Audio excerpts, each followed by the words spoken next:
for it today. Quite a wet and windy day, ending the week as well with quite a swirl of cloud, quite a mean-looking low working into the southwest parts of Britain. Quite a swirl of cloud. This thing means business. Moving into the southwest parts of Britain over the next few hours, 60 to 70 mile an hour gusts over the southern parts of Britain as the centre of the low comes in.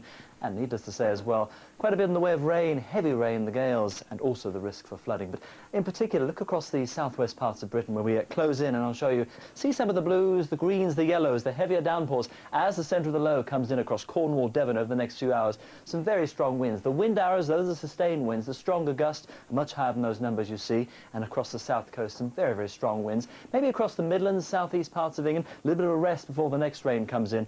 Even some heavier showers working into northern parts of England. Another band of rain as well, moving up across parts of Scotland. Mild though, finishing numbers 7 to perhaps 11. And then as far as through, of course, the night, we get the centre of the low moving in across the southwest parts of Britain. And watch what happens to the blue and the greens and the yellows. The greens and yellows disappear, so the rain becoming a bit less organised. Still a wet and old night with temperatures 3 in the parts of Northern Ireland, further south 7 or 8 with, let's say, parts of Scotland early on Saturday. Probably a drier start here in northwest Scotland, but a big old clump of rain from, say, Aberdeenshire down through the central lowlands. It's a wet old morning as you step outside here, northern parts of England. A few bits and pieces of rain, then coming further south, yes, more in the way of that as well. That main band of rain has moved through, even, say, for London, maybe a few drier spots, but keep the umbrella handy because it showers about with that low pressure working its way across northern Britain through the day. We come southwest. Notice the winds across southwest England tomorrow morning, far lighter than they will be through the afternoon hours. And remember as well, take some care. Coming northwest from Wales, northwest England, into, say, parts of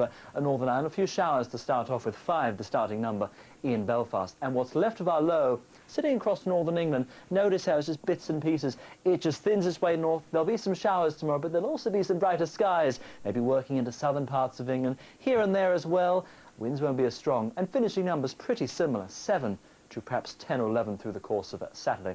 We go to Sunday. What's left of the low, sitting across northern Britain. Yes, a few showers here and there, not as many. Some brighter skies as well, with finishing numbers 7 or 8, maybe a 10 further south.